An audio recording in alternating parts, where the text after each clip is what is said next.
આજની ધર્મકથા. પ્રણામ. અષ્ટપ્રકારી પૂજાની 8 કથાઓ, એમાંની 6ઠ્ઠી કથા અક્ષત પૂજાની કથા. કેવી કમાલ કરી છે પંડિત વીર વિજયજી મહારાજ સાહેબે. બહુ ધર્મપ્રિય અને સુગ્ન મનુષ્યો માટે એમણે આ 64 પ્રકારી પૂજાઓ લખી, અષ્ટપ્રકારી પૂજાની કથાઓ લખી, અને એમને દ્રષ્ટાંત આપવા માટે, ઉદાહરણ આપવા માટે, પ્રેરણા આપવા માટે વાર્તા કોની લખી? તો કે એક પોપટ અને પોપટીની. કેવું લાગે? સંઘની મનુષ્યને ઉદાહરણ આપવા માટે તિર્યંજની વાતો. આમ સામાન્ય રીતે જો આપણામાં થોડોક આમ અહંકાર હોત ને તો આપણને એવું લાગત કે મહારાજ સાહેબ થોડું આમ બેટર એક્ઝામ્પલ નહોતા આપી શકતા. પણ આ બધા ગુરુ ભગવંતો, પરમાત્માનું શાસન આ લઘુતાના આધાર ઉપર ઊભું થયેલું શાસન છે. અહીંયા થોડલો પણ ગુણ પરતણો, દેખી જાણી મન ચિત્ત હર્ષાણ રે. આ આધાર ઉપર અહીંયા સમ્યક દર્શન અને આ આધાર ઉપર મોક્ષ માર્ગ છે. જ્યાં પણ થોડો ગુણ દેખાય, જ્યાં પણ, ત્યાંથી ગુણ લેવાનો પ્રયત્ન કરવો જોઈએ. આ ભગવાનનું શાસન છે. જે વ્યક્તિ મારો નથી, હું એની અનુમોદના ન કરું, હું એનો ગુણ ન જોઈ શકું, જે વ્યક્તિ મારી સાથે ખરાબ કર્યું છે એનો ગુણ કઈ રીતે જોઈ શકાય, આવા પ્રશ્નો એ લૌકિક જગતની અંદરમાં, લૌકિક ધર્મોની અંદરમાં કદાચ શક્ય હોઈ શકે, લોકોત્તર શાસનની અંદરમાં અશક્ય છે.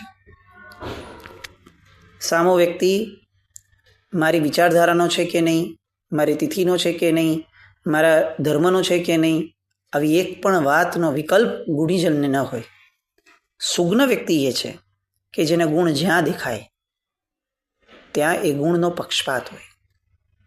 એવું બની શકે કે ગુણની અભિવ્યક્તિ માટે એને વ્યવહાર ઉચિત કામ કરવું પડે, પણ ગુણનો પક્ષપાત નિતાંતપણે હોય, એમાં કોઈ શંકા ન હોય. આવા ગુણ જેમનામાં હતા એવા પંડિત વીર વિજયજી મહારાજ, એમણે લખેલી અક્ષત પૂજાની કથા, પોપટ અને પોપટીની કથા, એ કથાના મધ્યાને આપણે છીએ. પોપટીને રાજા પૂછે છે કે ભાઈ તને કઈ રીતે ખબર પડી કે મારા જીવનની અંદરમાં આવું કંઈક થયું હતું? આ ઘટનાની તો અહીંયા બેઠેલા એક રાણીને છોડી દો તો પણ કોઈને પણ ખ્યાલમાં નથી આ. અને ત્યારે પોપટી કહે છે કે આ કથા મને એટલા માટે ખબર છે રાજા સાહેબ, કારણ કે હું એ કથાનું એક મહત્વનું અંગ હતી. રાજાને આશ્ચર્ય થાય છે, તું કઈ રીતે મહત્વનું અંગ હતી? મારા ઉપસ્થિતિમાં ક્યાંય તારો ઉલ્લેખ આવતો જ નથી. અને હવે આ પોપટી એ આખી કથા, એનો એપિસોડ, એનો ફ્લેશબેક એ કહેવાનું શરૂ કરે છે. શ્રીપુરનગર, શ્રીકાંત રાજા કડક સ્વભાવનો રાજા, એવો કડક કે પોતાના રાજ્યની અંદરમાં થોડોક પણ ભ્રષ્ટાચાર થાય તો એ સહન ન કરે, થોડોક પણ કોઈનો ગુનો થાય તો એ સહન ન કરે, થોડુંક પણ કોઈ નબળું કાર્ય કરે તો એ સહન ન કરે, એ ન ચલાવી લે. કોઈ પણ ગુનેગાર એ જેવો પકડાય એને તત્કાળ સજા થાય અને આકરામાં આકરી સજા થાય. શ્રીપુરનગર માટે એક લોકોની અંદરમાં લોકવાયકા આવી ગણાતી કે જો તમે શ્રીપુરનગરમાં છો અને જો તમે ખોટું કર્યું છે તો દુનિયાની કોઈ પણ શક્તિ તમને બચાવી જ નહીં શકે, નિશ્ચિત વાત. અને જો તમે નિર્દોષ છો તો દુનિયાનું એક પણ વ્યક્તિ એ તમને સજા નહીં આપી શકે, એ પણ નિશ્ચિત વાત. ન્યાય સંપન્ન રાજા, ન્યાય સંપન્ન રાજવી અને ન્યાય સંપન્ન તંત્ર, એવું આ શ્રીપુરનગર. ચાણક્યએ બહુ સરસ વાત એમના નીતિશાસ્ત્રોમાં કહી છે કે રાજા કોણ કેવો હોય, નેતા કેવો હોય? તો કે કરુણા સંપન્ન હોય, એને લોકો ઉપર દયા હોય, પણ એ એનો વ્યક્તિગત ગુણ હોય. જ્યારે રાજવી તરીકે બેઠો હોય ત્યારે ન્યાય સંપન્નતા એ એનો ગુણ હોય. એટલે કોઈ ખોટું પણ કરે, નબળું પણ કરે તો એને મનમાં કરુણા આવે, પણ એનો વ્યવહાર કરુણા સંપન્ન એ રીતે ન હોય કે એને છોડી દે અથવા એને સજા ન કરે. પોતાનો કડપ બેસાડવો એ રાજાનું પ્રાથમિક કર્તવ્ય છે. લોકોના મનની અંદરમાં અનુશાસનનો ભય ઊભો કરવો એ એનું પ્રાથમિક કર્તવ્ય છે. ગમે તે વ્યક્તિ હશે, ખોટું કરશે તો સજા પામશે, આવો સિદ્ધાંત લોકોના મનમાં ઠસાવી દેવો એ એનું પ્રાથમિક કર્તવ્ય છે. અને એટલે આપણને ઘણીવાર એવું થાય કે અત્યારે આપણે લોકો આ લોકશાહીની અંદરમાં જે કૂટાઈએ છીએ અને આ એક શાસન પદ્ધતિ લોકશાહીની, એના કારણે આ દેશ જે વિનાશ તરફ, બરબાદી તરફ જઈ રહ્યો છે, એનું મૂળ કારણ આ છે. કારણ કે અહીંયા એક રાજા નથી. આ લોકોએ એક રાજા કાઢ્યો અને હજારો રાજા મૂકી દીધા અમલદારોના નામ પર. અને આ બધા રાજાઓની અંદરમાં પાત્રતાનો કોઈ પણ વિકાસ જોયા વગર ફક્ત એના શૈક્ષણિક અભ્યાસને મહત્તા આપી, એની જાતિને મહત્તા આપી અને કર્યું શું તો કે એને રાજા તરીકે બેસાડી દીધો. એના નિર્ણયને, તમારી માટેનો નિર્ણય તમારા માથે ઠસાવી દીધો. શું થયું? પાત્રતા વગરના વ્યક્તિઓ આવ્યા અને એમણે એક અપેક્ષાએ જંગલ રાજ કહી શકાય ને એવા રાજની અંદરમાં આપણને મૂકી દીધા. તંત્ર છે, આગળ પાછળ થશે, સમય આવશે અને ઘણું બધું બદલાશે, એ વાત પણ નિશ્ચિત છે. પણ મુદ્દો આ છે કે રાજા કેવો હોવો જોઈએ? તો કે રાજા ન્યાય સંપન્ન જ હોવો જોઈએ. એની કરુણા એનો વ્યક્તિગત ગુણ હોય. એની કરુણા એ ક્યાંય પણ રાજ્યના અનુશાસનને બગાડવાની અંદરમાં એ કામમાં ના આવે. અને એટલે જ પરમાત્મા સ્વયં કેવળ જ્ઞાન થયા પછી પોતે શાસનના નાયક તરીકે નથી રહેતા, એ ગણધર ભગવંતોને શાસનની અનુજ્ઞા આપી દે છે. કેમ? કારણ કે પોતે કેવળી છે, પોતે આવું ન કરી શકે. અહીંયા મૂળ વાત શ્રીપુર નગરના એ શ્રીકાંત રાજાની, એની ન્યાય સંપન્નતાની. રાજાને ઘણી બધી રાણીઓ હતી અને એ ઘણી રાણીઓ હોવાથી એ યુગમાં રાજા પોતાની કેટલી રાણી છે, એટલે વધુ રાણી જેને છે એ રાજા પોતે ગૌરવ લેતા કે મારે ઘણી બધી રાણી છે. જેટલી રાણીઓ વધારે એટલું રાજાનું કદ વધારે, એવી માનસિકતાવાળો એ સમય હતો. આ ઘણી બધી રાણીઓમાંની એક રાણી શ્રીદેવી રાણી.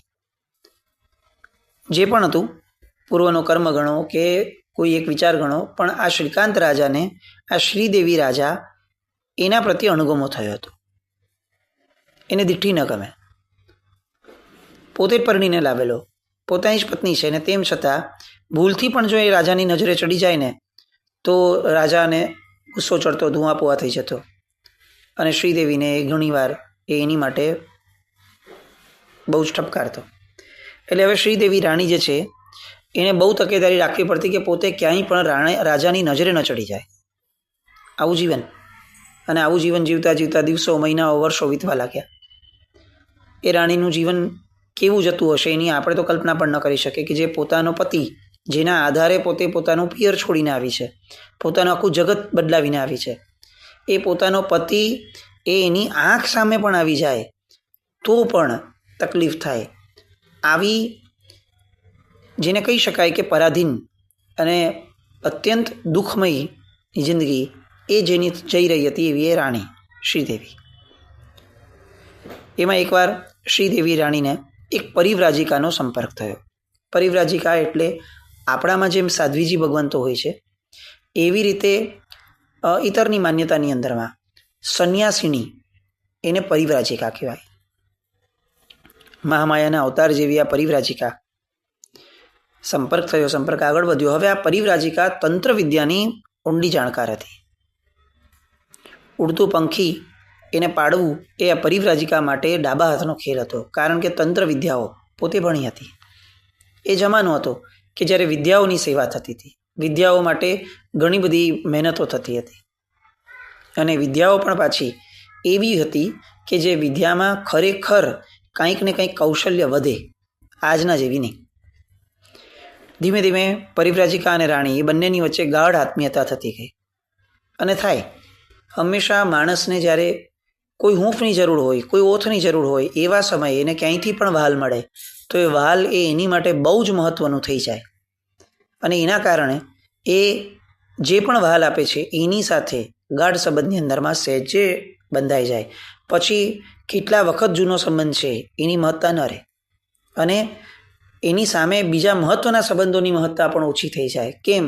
કારણ કે એને જેની જરૂર હતી એ વસ્તુ જે આપે એ હંમેશા મહત્ત્વનો થઈ જાય. આ એક ક્રમ છે જીવનનો અને કુદરતનો. રાણી એ પરિવ્રાજિકાની મન મૂકીને સેવા કરે, કોઈ પણ જરૂરિયાત હોય હોંશે હોંશે પૂરી કરે. ભલે રાજાની માનીતી નહોતી પણ રાણી તો હતી જ, એટલે એને પૈસે ટકે બીજો કોઈ પ્રોબ્લેમ હોય નહીં. અને બધી જ રીતે એ પરિવ્રાજિકાની સેવા કરવાની અંદરમાં સક્ષમતા પોતાની વ્યક્ત કરતી, પોતાનું એ ઔચિત્ય એ જાળવી લેતી. આવી રીતે ઘણી બધી વાર પરિવ્રાજિકા સાથે સહવાસ થવાના કારણે પરિવ્રાજિકાને એક વસ્તુનો ખ્યાલ આવ્યો, અણસાર આવ્યો કે રાણીના મનમાં બહુ મોટું દુઃખ છે. એ ભલે બોલતી નથી પણ એના મનમાં કોઈક મોટું દુઃખ તો ચોક્કસ છે. એટલે તક જોઈને એકવાર પરિવ્રાજિકાએ એને પૂછ્યું કે તું બહારથી મારી સામે ગમે તેટલો ખુશીનો દેખાવ કરતી હોય પણ અંતરમનથી તું ચોક્કસ દુઃખી છે. તારા મનમાં જે વ્યથા હોય છે તો તું મને કહે, હું ચપટી વગાડતા દૂર કરી દઈશ એવી મારી શક્તિ છે, પણ તું તારી વ્યથા મને કહે. એક બહુ સરસ મજાનું ગીત હતું, તુમ ઇતના જો મુસ્કુરા રહે હો ક્યા ગમ હે જિસકો છુપા રહે હો. દરેક હાસ્યની પાછળ એક વેદના એ આ સંસારનો નિયમ છે. અને હાસ્ય જોનારા માણસો એ સંસારની અંદરમાં કરોડો મળી જશે, પણ હાસ્યની પાછળ રહેલી વેદનાને સમજનારું માણસ એ જ્યારે મળે ને ત્યારે સમજવું કે જીવનની અંદરમાં આપણે ઠરીઠામ થયા. અને આવું જેને મળે એ વ્યક્તિ ભાગ્યશાળી છે. આ રાણી એ એવી ભાગ્યશાળી બની કે કોઈકે એની આંખના કીકીની અંદરમાં રહેલી એ વેદનાને જોઈ, કોઈકે એની હાસ્યની પાછળ છુપાઈ રહેલી એવી કેટલીક સંવેદનાઓ એને પરખવા માટેનો પ્રયત્ન કર્યો. શ્રીદેવીની દુઃખથી નસ દબાઈ. જેવો પ્રશ્ન આવ્યો એટલે પોતાના આંસુ રોકી જ ન શકી અને એણે કહ્યું કે મારા પતિનું મોઢું જોયાને મહિનાઓ થવા લાગ્યા. છું સૌભાગ્યવંતી પણ વિધવા કરતાં પણ બદતર જીવન જીવું છું. રાજા મને જુએ અને ભડકે, એ જ લાવ્યા મને લગ્ન કરીને, પણ અત્યારે મારી જિંદગી બરબાદ થઈ ફક્ત આ લગ્નના જ કારણે. કહેવાની માટે હું આ નગરની રાણી છું, કહેવાની માટે મારી પાસે શું નથી એ પ્રશ્ન છે, પણ મને કોઈ પૂછે તો મને ખ્યાલ આવે કે મારી પાસે કંઈ જ નથી. રોજ સવાર પડે અને આ વિચારો એ મન પર એટલા બધા હાવી થઈ જાય કે મરવા સુધીનો વિચાર થઈ જાય છે.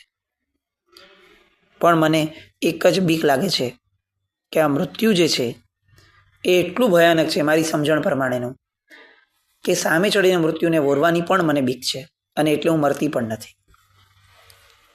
મરવાના વાંકે જીવું છું, કારણ કે ભાગ્યએ મને જે આપ્યું છે એ એટલી હદ સુધીનું બદતર છે કે એને જીરવવાની પણ શક્તિ નથી, પણ સામે મૃત્યુને સામે ચડીને વરવાની પણ શક્તિ નથી. અને પરિવ્રાજિકા કહે છે કે મરવાની વાત કેમ કરે છે? મરે તારા દુશ્મન, તું તો મારી લાડકી ચેલી છે. આટલા દિવસથી તું રોજ મારી પાસે આવે છે, મને જણાવતી કેમ નથી? હું બેઠી છું અને તને હજી મારી શક્તિનો અંદાજ નથી, હું શું નથી કરી શકતી. આ જગતની અંદરમાં તંત્ર વિદ્યા એવી વિદ્યા છે કે જે વિદ્યા દ્વારા માણસ ધાર્યું કરી શકે.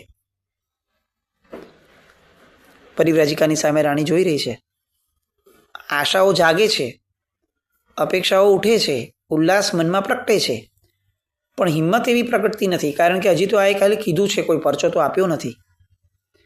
પરિવ્રાજિકા એના મુખની રેખાઓ પરથી સમજી ગઈ કે આ અધૂરી શ્રદ્ધાઓ ઊભી થઈ રહી છે. હવે આ શ્રદ્ધાને પૂર્ણ કરવા માટે હું જે બોલી એ મારે કરીને બતાવવું પડે. પરિવ્રાજિકા એક કામ કહે છે કે કામ કર, તને એક દોરો આપું છું, એ કોઈ પણ રીતે કોઈ પણ પ્રકારે જઈ અને તારા વરના કાંડા ઉપર બાંધી દે છે. રાણીએ કીધું આ જ અશક્ય છે, એ મારું મોઢું જોતા નથી, એના કાંડા ઉપર દોરો કેવી રીતે બાંધો? અને પરિવ્રાજિકા કહે છે કે જો કંઈ ઉત્તમ જોઈતું હોય ને તો કેટલોક પ્રયાસ તો થવો જ જોઈએ, ગમે તે રીતે જે કરવું પડે એ કર, પણ ખાલી આ દોરો જે છે એ તારા રાજાના કાંડા ઉપર બાંધી દે. એક જ દિવસની અંદરમાં આ દોરો એ તને પરિણામ આપશે અને તારો વર એ તારો થઈ જશે. એટલી હદ સુધી તારો થઈ જશે કે એ ફક્ત તારો રહેશે. શું વાત કરો છો? હવે આ શ્રીદેવીના મનની અંદરમાં દ્વિધા ચાલુ થઈ. એક બાજુ એને ખબર છે કે આ રાજા મારી સામે જોવાનો પણ નથી, મને નજીક લાવવાની તો વાત બહુ દૂરની રહી, કાંડા ઉપર દોરો બાંધી શકવું એટલી તો વસ્તુ અશક્ય જ છે. પણ બીજી બાજુ મોઢામાંથી લાળ ટપકી, મનમાંથી પણ લાળ ટપકી કે આવું જો થઈ જાય કે મારો પતિ મારો થઈ જાય તો આનાથી વધારે સારું શું? એ ફરીથી કહે છે કે બીજો કોઈ ઉપાય નથી, દોરો બરાબર છે પણ એ તો મારી બાજુમાંથી પસાર થવા માટે પણ એ તૈયાર નથી, બીજો કોઈક રસ્તો આપો ને. એમ છે પરિવ્રાજિકા કરુણા સંપન્ન છે, પોતાની ચેલી છે, આને નહીં સાચવે તો કોને સાચવશે? એટલે એને કહે છે કે સારું, જો તું આટલું કહે છે તો હું તને બીજો એક વિકલ્પ આપું છું. હું તને એક મંત્ર આપું છું, એ મંત્રના 1.25 લાખ જાપ કર અને જેવા તારા 1.25 લાખ જાપ થાય તું મને કહેજે, મારા વગર બોલીએ તને જે પરિણામ દેખાશે ને એ પરિણામથી તું જ પોતે પ્રભાવિત થઈ જઈશ. વિધિપૂર્વકના એ જાપ આપ્યા, મંત્ર આપ્યો, વિધિ આપી, બધું સમજાવ્યું. હવે શ્રદ્ધા બળવત્તર તો હતી જ, કારણ કે અપેક્ષા હતી. શ્રદ્ધા હંમેશા અંદરની અપેક્ષા સાથે જોડાયેલી વસ્તુ છે. આપણી અપેક્ષાઓ જ્યાં પૂર્ણ થાય ત્યાં જીવની શ્રદ્ધા બેસે અને પછીથી એ શ્રદ્ધા સંપન્ન વ્યક્તિનું કર્તવ્ય છે કે એ એના આશ્રય આવેલી વ્યક્તિને અપેક્ષા રહિત બનાવે. આ બધા ક્રમ છે. ગુરુ અને શિષ્ય આ બનવું બનાવવું આ બધું જેટલું સરળ આપણે માનીએ છીએ એટલું મોક્ષ માર્ગમાં સરળ નથી. પણ અહીંયા આ પરિવ્રાજિકાએ પોતાની આ ચેલી, એના ઉપરનો મોહ, એ મોહના આધારે એણે આ મંત્ર આપ્યો અને એમની આ ચેલીએ શ્રીદેવી રાણીએ એ મંત્રને ગણવાનું શરૂ કર્યો. મંત્રના જાપ શરૂ થઈ ગયા, બહુ જ નિષ્ઠાપૂર્વક જાપ ચાલે છે. અચાનક એક દિવસ રાજાની એક અંગત દાસી એ ત્યાં આવી રાણી પાસે. દિવસો વીત્યા છે, જાપ તો ચાલુ જ છે, અને અંગત રાણીએ આવીને, અંગત દાસીએ આવીને કીધું કે રાણીબા, રાજા સાહેબે આપને યાદ કર્યા છે, તત્કાલ રાજમહેલમાં પધારો. આશ્ચર્ય શબ્દ બહુ નાનો પડે, ચમત્કાર શબ્દ પણ બહુ નાનો પડે, એવી એ ઘટના હતી એમની માટે. શ્રીદેવીના મનમાં ન આવે, મગજમાં ન આવે, બુદ્ધિમાં ન બેસે, વિચારણામાં પણ નથી બેસતું કે આવું કંઈ થયું છે. આંખ ચોળે છે, આ કંઈ સપનું તો નથી ને? આટલું ઝડપી કઈ રીતે કોઈ વસ્તુનું પરિણામ આવે? હજી તો 1.25 લાખ પૂરા પણ નથી થયા. અને એની આંખમાંથી હરખના આંસુઓ, એની ધાર ચાલુ થઈ. સૌથી પહેલાં એ ગઈ પરિવ્રાજિકા પાસે, રાજા પાસે પછી ગઈ. પરિવ્રાજિકા પાસે જઈ અને એને કીધું કે આવું આવું થયું છે. અને પરિવ્રાજિકાએ કીધું કે તું તારે જોયા કર, રાજા તારો ગુલામ થઈ જશે, ગુલામ. પણ સમજીને ચાલજે કે જે જાપ બાકી છે ને એ જાપ જો તું પૂરા નહીં કરે તો તકલીફ આવશે, એટલે જાપ પૂરા કરવાનું ભૂલતી નહીં. રાણી તો પરિવ્રાજિકાના પગમાં પડી ગઈ કે તમે તો મારી માટે ભગવાન કરતાં વિશેષ છો. અને હવે એ રાજાને મળવા જાય છે. રાજાએ બોલાવી છે. પહેલાં તો ભયભીત થતાં અંદર હજી દ્વિધા તો પડી જ છે કે બધું બરાબર લાગે છે, બધું સરસ લાગે છે, પરિવ્રાજિકાએ પણ આશીર્વાદ આપ્યા છે, પણ તેમ છતાં જ્યાં સુધી કંઈ થાય નહીં ત્યાં સુધી કેવી રીતે માનીને ચલાય કે ભાઈ આ જે થઈ રહ્યું છે એ આ બરાબર જ થઈ રહ્યું છે? એવું તો નથી ને કે આ બધું ઊંધું પડ્યું છે અને રાજાને ગુસ્સો ચડ્યો છે અને ગુસ્સાના કારણે રાજાએ મને બોલાવી છે અને ક્યાંક દેશ નિકાલ ન કરી દે, મને ઠપકો ન આપે, એની પર કોઈ અવળી અસર નથી થઈ. મન છે એ જ્યાં સુધી દ્વિધા ઊભી નહીં કરે ને ત્યાં સુધી એને શાંતિ નહીં થાય. કેમ? કારણ કે મોહની એના ઘરનું છે. એ જ્યાં સુધી મોહ ઊભો ન કરે, મોહ એટલે મૂર્છા, મૂર્છા એટલે બેભાન અવસ્થા, બેભાન અવસ્થા એટલે શું? તો કે સભાન અવસ્થા ન હોવી તે. જે પરિસ્થિતિ જે રીતે જોવી જોઈએ, જે રીતે છે એ રીતે એને સમજવું નહીં, એ મોહ છે. હવે મન તો આ જ કરવાનું. એટલે જે દેખીતી પરિસ્થિતિ દેખાય છે કે રાજાએ અચાનક બોલાવી છે, એ ખબર છે, એનો અર્થ એક જ થવો જોઈએ, પણ તેમ છતાં એનું મન છે એ મન બીજી પરિસ્થિતિનો વિચાર ઊભો કરે છે, વિકલ્પ ઊભો કરે છે. અને એવા સમયે એ રાણીના આવાસથી લઈ અને રાજાનો મહેલ એને એટલો લાંબો લાગે છે કે જાણે જોજનોનો એ વિસ્તાર હોય. આ બધું વટાવતા વટાવતા વટાવતા રાજાના રાજમહેલના દરવાજે આવીને ઊભી રહે છે અને આપણી કથાનો સમય પૂરો થાય છે. હવે રાજા શું કરે છે? આ દ્વિધાઓ જીતે છે કે પરિવ્રાજિકાનો વિશ્વાસ જીતે છે? એ તો આવતીકાલે ખ્યાલ આવશે. પણ એટલું સમજીએ ચોક્કસપણે કે આપણી શ્રદ્ધાઓ, આપણી ગુણિયલતાઓ એ બધું યોગ્ય દિશા પર જાય છે ને, એ કન્ફર્મ આપણે કરવો જોઈએ. શ્રદ્ધા એ વેડફવા માટે મનુષ્યભાવ નથી. એ બધા ઉપર ન બેસાડાય. એ યોગ્ય પરીક્ષાઓ કરીને બેસાડાય, યોગ્ય વેવલેન્થ મેચ કરીને પછી બેસાડાય. એટલો ઉપયોગ આપણા જીવનમાં આપણે રાખીએ એવી શુભ મંગલ કામના સાથે. જીન આજ્ઞાવૃત કંઈ પણ બોલે તમે છામ દુકડમ જૈનમ જયતિ શાસન.